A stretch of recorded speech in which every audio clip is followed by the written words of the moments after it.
It is Liv, and like I promised, I am joined by half of Halestorm, Lzzy and Joe. Yes. Welcome. Hi. There's a hail and a storm. That's what you're getting. half of it. No, thank you so much for having us. It's so good to see you. It's so good to see you guys. Thank you so much for coming to hang out. We're a little over halfway through this tour with I Prevail. Oh, yeah. How are things going? Things are great. It's always funny when you get to like the 4-week mark. 4 to 5 everyone weeks. starts to go a little kooky. Okay. But it hasn't been in a bad way. Just everyone's just kind of a little like punch drunk. Yeah, yesterday Almost. got weird. It was good. Yesterday got weird. Stayed up way too Okay, late. so when Lzzy gets weird, what does that look like? What does that look like? Joe? I'm seeing it. Hey. I don't know. I end up kind of peeling back the onion with a lot of different people, and I had some really beautiful talks with our crew, and you, RJ, and I stayed up way too late last night, just like bonding over weird stuff, and we're talking about RJ has all these awesome ideas for just things for the show and physical gags and all that stuff. So I don't know. That was fun. Remember some of it. You remember some of it, yes. How many drinks I'll fill you in at later. this point? It was a lot of birthdays yesterday. So Yeah. we were celebrating birthdays, and I don't even know. It just turned into like Yeah. That's Several beverages. somewhere along the line. We're like, we have to go to bed. We like, have oh a show my tomorrow. god. Beverages Yeah. and bonding. It makes me think of like being kids at summer camp, and the summer's coming to an end, and you're like, oh, I'm gonna miss you so much. I love know. you. What can you do next summer? and that's really what it is. And these guys have been so amazing. Like from the first day, everybody's getting along. We've been likening it to like we're all on the same pirate ship, the same carnival. So and we're all making it happen. And it's just so wonderful to be on a tour where there literally is not one band that feels like they're better than the other one. There's not one band that doesn't want to hang out. It's really beautiful. Usually that means it's us. I know. No. We're the ones. No. Are we the ones? No. Are we the baddies? Are we the baddies? Yeah. No, I did want to ask you, this popped into my head. You guys are celebrating 15 years of the debut self-titled album. Yeah.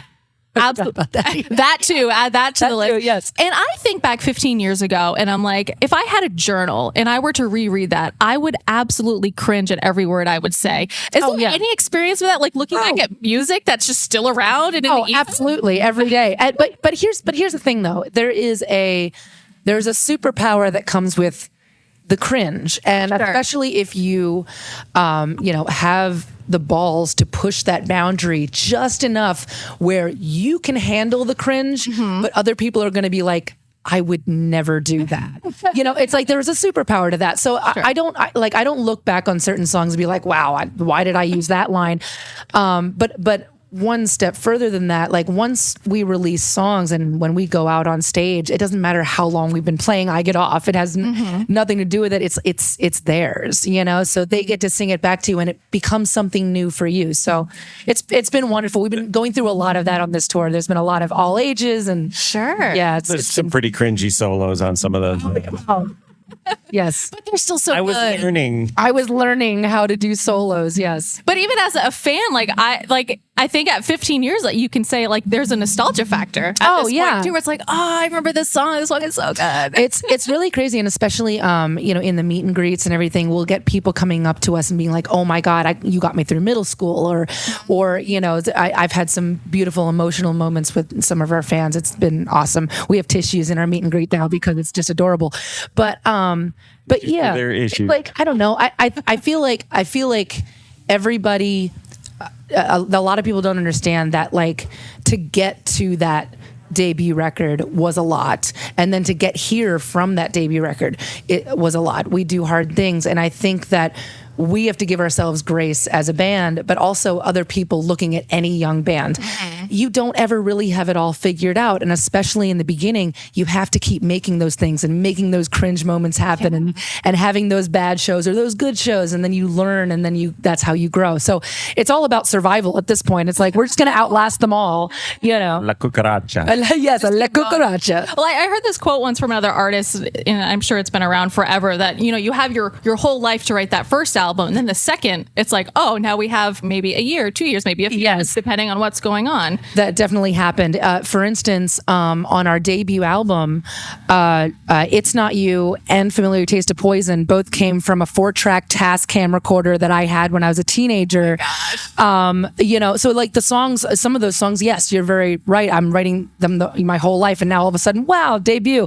And then when we did Strange Case of, it was like, what are we doing with our lives? We were like scrambling, like, what else do we have to say? It's very exciting. Yeah. And it seems like at this point in your career that you guys have found a nice rhythm between touring, recording, writing. So we haven't had an album in a few years. The last album was kind of the era of COVID. It came from that. Yes. So what is the next era we're entering into?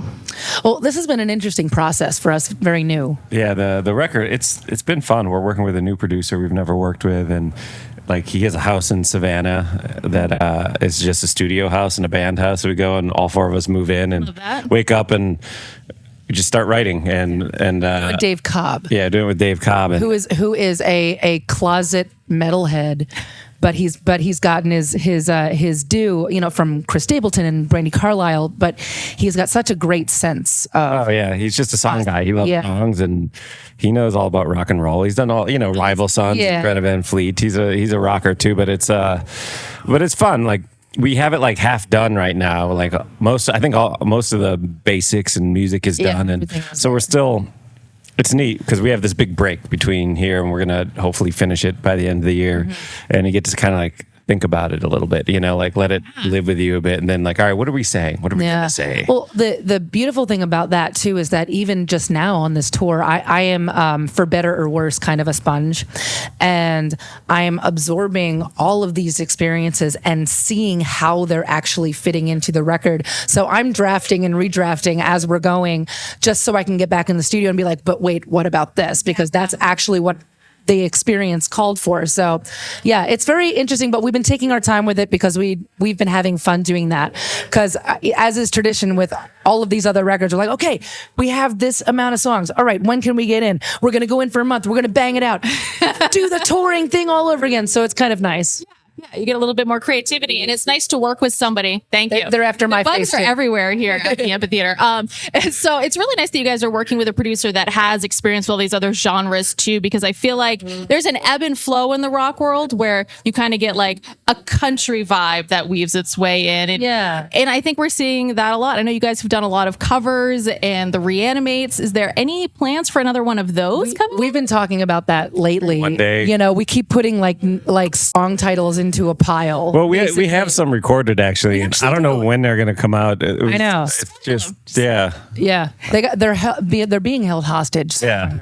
Because I inquired about them. Like, remember we did those 2 songs? Where are they? What are they doing? Yeah. Thank you for the reminder. We got to figure that out. You're welcome. Well, it's funny because like I love those albums. I love a good cover, and I listen to newer music, and I'm like, wow, that'd be really cool if this song was like Chapel Rowan right now. Chapel Rowan. Oh yeah, she's been killing it, and I'm like, wow, if there was like a rock spin to one of those, like that'd be sweet for Halestorm to do. And I love that stuff because if it's good, it's good. I mean, we had the same kind of success with Bad Romance because the song was great.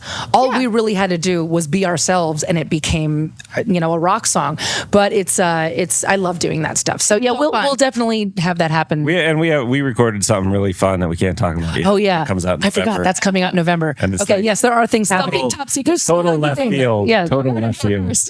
Yeah, you're not going to believe it actually happened, and we didn't believe it either, and now we're doing it. So it's fun. Very, very exciting. So I guess we'll leave on that little tease, Lzzy. Sorry.